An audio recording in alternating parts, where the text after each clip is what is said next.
আসসালামু আলাইকুম। চলে আসলাম আরও একটি ভিডিও নিয়ে। আজকে আমি সবজির পাকোড়া বানাবো। তার জন্য আমি প্রথমে বাঁধাকপি কুচি নিয়েছি, একদম কুচি কুচি করে কাটতে হবে। পরে আলু নিয়েছি, একে একে সবগুলো সবজি দিয়ে দেব। গাজর দিয়ে দিলাম, সিম নিয়েছি, সিমটাকেও দিয়ে দিলাম, পেঁয়াজের কলি দিলাম, কাঁচামরিচ কুচি, ধনিয়া পাতা, স্বাদ মতো লবণ দিয়ে দিব। লবণটা একটু বুঝে শুনে দিতে হবে, কারণ সবজি একদম কমে যাবে মাখানোর পরে। এরপরে আমি ম্যাজিক মশলা দিয়ে দিলাম 2 প্যাকেট। এখন এগুলোকে আমি একটু মাখিয়ে নেব।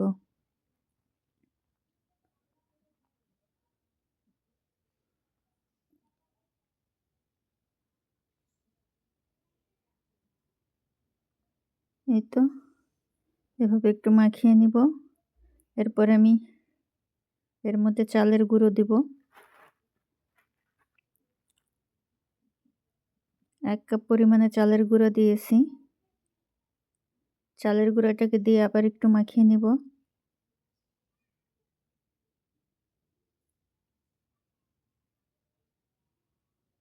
এখন একটা ডিম ভেঙে দিব। এর মধ্যে কোনো পানি দিব না।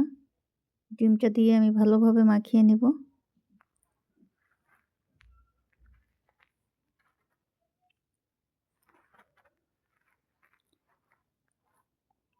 এটা আমার মাখানো হয়ে গেছে। এখন চুলায় চলে যাব।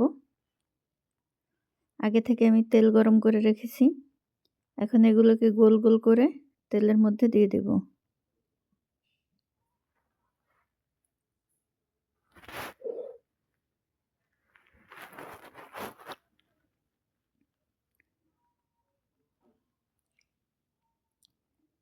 এক পাশ সুন্দর করে ভাজবো।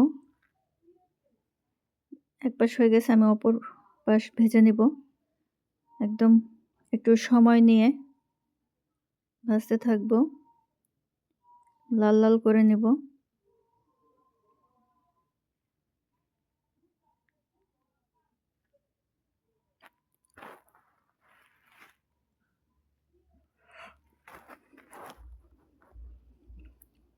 তো আমার ভাজা হয়ে গেছে।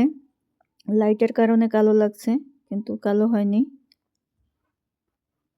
লাল লাল করে ভেজে নিয়েছি। এখন আমি বাকি বেসগুলো এভাবে ভেজে নিব একই প্রসেসে।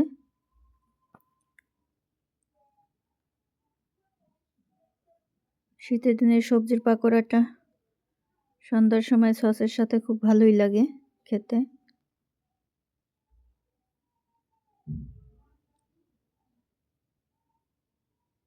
এভাবে বানিয়ে খাবেন, ছোট বড় সবাই পছন্দ করে সবজির পাকোড়াটা।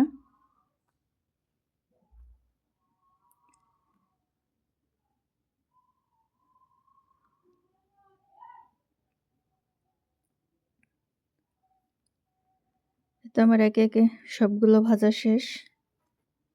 চলে যাব পরিবেশনে। আমার ভিডিওটি যদি কারো কাছে ভালো লেগে থাকে আমার চ্যানেলটি সাবস্ক্রাইব করবেন, আর ভিডিওটি দেখার সময় একটা লাইক দিবেন। ফেসবুক পেজ থেকে দেখলে লাইক কমেন্ট ফলো করে দিবেন। তো হয়ে গেছে।